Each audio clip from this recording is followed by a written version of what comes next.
افدا مهر چغنوا بکیف خوشی ورن در باز کرن کسند وان کرن دلمه تماشا دکه هر واهاجی گوتاری دکه دوباره بورن بخلک کینوش برنامج یانا دایکی شخون هاجم گل بیجن تایبت بردری مالباتا کینه ام درباسی نوا و مالباته بفن ام دایکا خوشی ناز بکن چید نوا جانا خود جی در باز کریه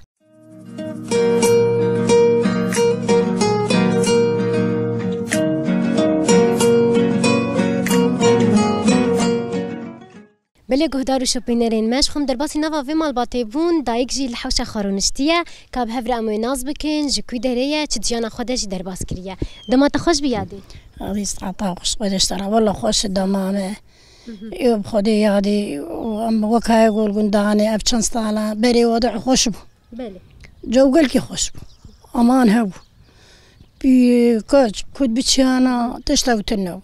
إيه أبشن سطالة أنا حباكي وضعنا خوشبوي ولا جرقا ولا تنجي ما شاء الله وضع خوشي جو خوشي أمان هي جاردين يوب خدي أم كاري خود كن يوكي كاري مالي بله يبري بس هبو رحمة يا جامعنا مزارو دشون كوجريه كوجريه دهات المالي كاري خود كرن باز بو حيوان بو جيلاق بو أفكاري وريبو إيان هاي جار بجينا مان جيلاق جينا مان أمان بطال أمي جرانا ما نرونشتي هذه نا وكايقو نا حيوان نا تشتك والله أمي بطال ما راح رونشتين بله یادی که بریاوی استناز بکم ناوی تچیه تشکیجان گندیه تشوی گندی بخویه أريادي أبا آخر ببلك أس قزاب حمدي أمينة حمدي محمد صعب أس قزاوي ما معلامي وكاي والله أم أزدو خاخن واختياري بابا في منو وأم المالي رونشتين بطال عطال كارك تشتقتني قربانه هو صعب یادی کام تشتی بری ناز مکن کاری وی بری یکو و دکر تو مال بطاطا نها بریان هاش تگو مالا باوی ما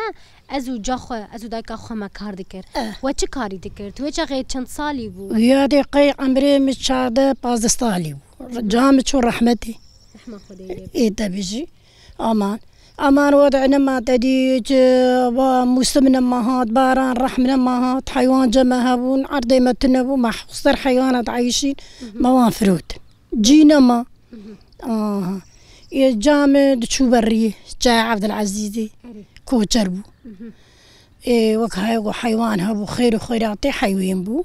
انا تشتقنا ماي امان بطال عطال مالي رونشتي یادی نها و چه فیدش حیوان خودی گرد يادي قرباني شير ماس حيو قش هبو بله بنير هبو بدفرود برون هبو برخ هبو جيلك هبو قولك هبو بدفرود يعني تتشابك قش يعني بربو بله راست و برا خو بيدكر ما عيشتا خو بيدكر انا تشتكنا ماي نا حيوان ماي نا جيرة ماي نا مسلم هي بله يبغى دي شاغا بريدة خوشتري نهاب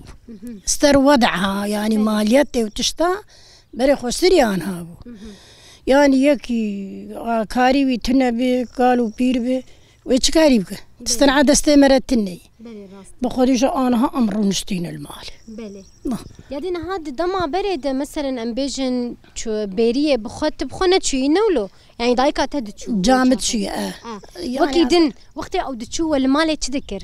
يعني دورا ودناف مالي دورا مالي شي ما هندور دمال مثلا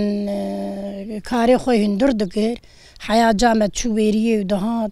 استبيراد ودود كلامه فراغي بيوي دود الششتن يام جاهلون بس حق فيت شي مقلقي ندهات تندر جامد كر حياتي دي جوزي هرن بيريه مثلا تشون ريحانيه بلكي تبي بيستي تار غندي دورامه تشونوا غندا بيريه وما شغا بس تشو تديد بيري ذكرن دود كلام ماكينه شيرها بو شير الماكينه خستن ما افكار البرد استيج اخذ كري ام جاهل بون ما ذكر زير اي والله خوش بو بلي يادي نها تشتين للسرد ستاوة چه نذكر لمالي مثلا امبيجن تنتنب نقش لفين لا ما لفين قريد دا تشذكر بس ما نقش وان ما فانا قري ما نزداني ما تشينا قري بس تدي شغلي حيوان ما خدي تذكرها وابتستانا بختشي وجي تنبون بخشة وعدا بير تشيبون بخشة تشيبون بير تنبون بخشة تنبون بير تشيبون ما فلاحتي وانقر ما بخشة تشيد قرابو بعد جاني استورو خيار افتش مشتانا خضرا ما بربو دي آماليبو هبو أفاجاو يفتشان سالانا فلاحتي جينا مان عالم تدي كار نما ما نرونشتي نهاية دي دما وبخشة خو اف تشي دكر تشقا افدان جير لازم بو تبخو تشقا دكت نافوان بخودي يادي وعدا بخشة لوان مقاتبو مرلوان مقاتبو بطالبون تدي تنبو بعجان دردكتن مريشار بعجاني خو بتشنيا بكرا آفا ترشي مرات قدي كده اختي تشي دكر أفكار ماري وري مرشي تشي دكر خوشبو يعني باش بو ما بامبو تشي دكر بامبو غنمبو بامبو غنم بريد هاد وبفافي وقتي وقتا بامبو تشكاكا بامبيابو مرا خو بي خودي دكر دماها حياة بامبو حواشا ويدبو عبالة حواش دكر دبو برا غنم داتاني تدي غنم دتشاندن ولا فتشتامك ديتي بجي غاني بيفتش هادي قرباني هذا ما هندشون تو اكيد خوهتا وجاتا هنجش بهافرد شو نولو وقتيج وهند ناف التعابين بتشكيتا دي وخستيرا حاجة ذكر وتذكر وقالات تذكر ومثلا وسترانو افتشتين ولو وش خرد ناو هاف دقود بخودي لا ومسترانة تقول بس يعني وعدار رحتيب وستري صغير رحتيب ومرة بخضر نسخست مرة تقول مسمى مرة هات مرة بفلان تشتيبكي مثلا وبرخي مرة بفروتين مرة شهر بكاركي بكي مرة خو بخودي بكي مثلا ويبا اختارون مرة رنو خفروتا برخود مرة مال بو عيال بو يعني ما مرة شب خواراي ملك تنبو افتشتي وريبو بخودي لا نغما مرة بو مرة بحياتي در ندخس لي حياة دمشية دتشو والله لا افتشتاها بو نا خوارني وي كفنار تشبون يا هري بيتر وتشيد كرج ميفاناره شتين كفن تشتي كفن مرقبو تديد أشقال عرب حميس بو يا فرود باميا تدي فرود باميا بو برغور بو فريق بو فريقي مالي بو فريق تشني بتشوالا تشوالي حبي مدادقر توك برغور ما دي جبو مالي جبو ميفانا برغور بو برنج بو روني عربي نا ميفان دهات المناني هلا تيستيلي لي دخست إجا روني عربي براسترناني استيلي دا هلا تيستيلي أو جيتي مستفق جويا دانيا بر ميفاني خوتي مستفق خميس دانيا بر أفتشتاها بوجبه آن ها تدي دنيا غير يعني أشكال والوان خوارن تيشكر آنها وشغي نوقفو خوارنا بري محدد بو مثلا مرقي ميفاني تابن ميفان داتن برغور بو برنج بو فرود باميا بو افتش مشتي وريبو يانا دنيا غيري كشكا جامع تدي نهاية دي وقتي زفستان بو هري زده شورباجي تشيد كرن وهافيني جي خميري فدقرتن يادي او وقتا انا قاش مستروي وقت مويا قال لك من ناديتي يعني وشغاد وقتنا دي ما يرهبوا بس كم بتشيد كرن كم وقتي دسبيكي وخوارنك اساسي نا دسبي مثلا يعني يرو دلي مالي بزيان ما يرو وش خورتشي ويتشيك راي بس طابي استاستي هيد مالي دي تشي ندبو امنا قاش نستروي وقتا بيرو اختيار وما ناديتي مثلا الموز فستان كنت لكبون شامبو ركبون عجين بو كبي بو افتش مشتي وري ماديتي ام قاستر ما تشي جام تشيكر بس والله هذا قال كي ويد من ناديتي بلي يدنا هذا ما دبو ايفاري وتشاوا ذكر وكاري خو خلص ذكر وخورا حد ذكر يانجي جفاتا وال دردورا وتجدبو وتذكر بخوري هذا جفات بربو والله جفات قال كي هو بلي ايفاري مري رونشتا مثلا جيراني مرا دورا مربو خوش بو مرا بخدر نسخست او تعباخو مرا جبير ذكر تب كهرباء جيت باقي كهرباء ما شغل است يعني 4 سال قديه هنا قديه كهرباء هاتي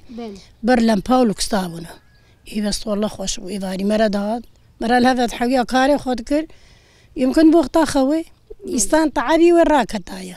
اري والله نهادرو نشتني ودا اكيد ايفاري تدي وقت تكميل امجرد فيجن مثلا كايرو تسباش حيانا تشكريه وتشكار كريه واولو جافر دقود اري لا ما تشانا دقود كيسي وقش افو بصراحه كاري خو هركس كاري مالا خود قد مني كاري خود يرو جيرانه مثلا تشاد كر يرو والله ام تشونه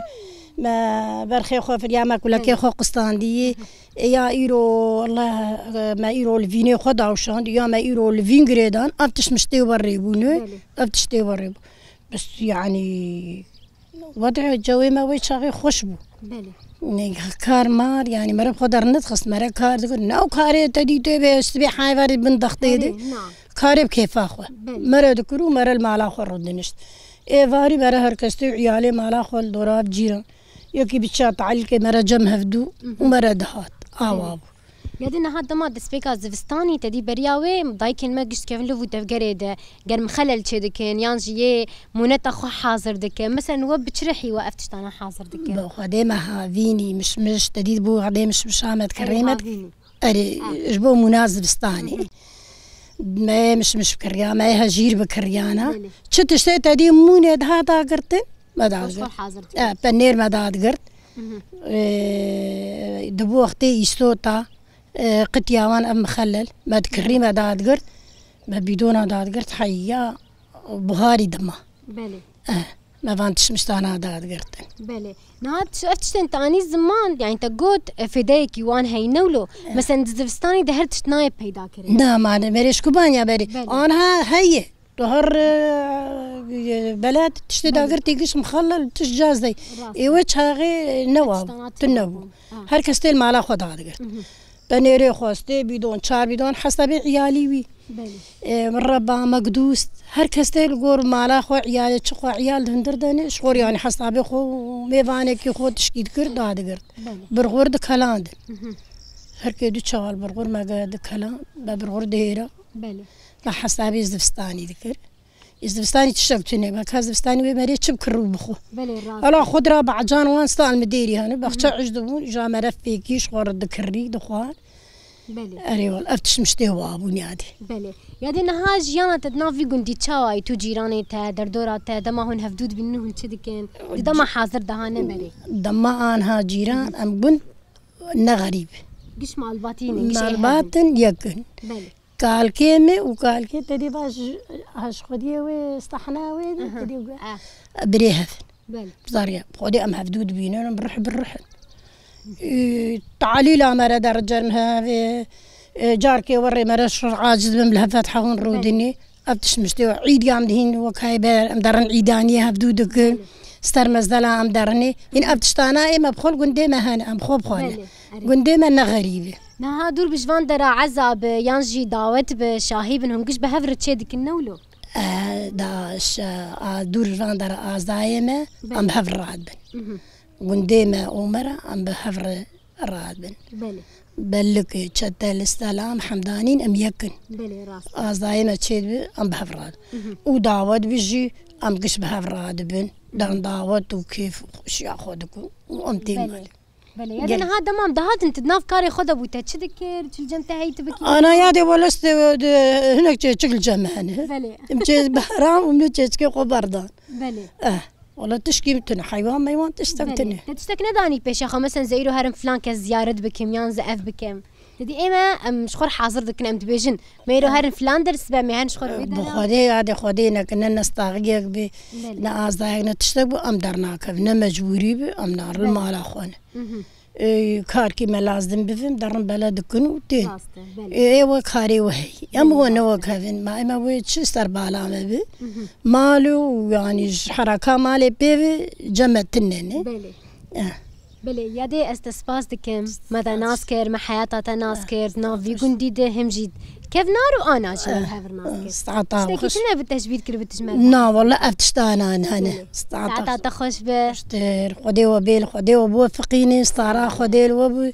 وين شايف حوي هادي نظام بلكي ما انا حب كده نفخش ايه نظام جارهم زعلان ساعات تخش به تخشتر استرود مينه بلي گهدار و شپینرین مش خمه جانا دایکا خوشی ناس کر جبونا وجی نهاد بیجم بخاطری و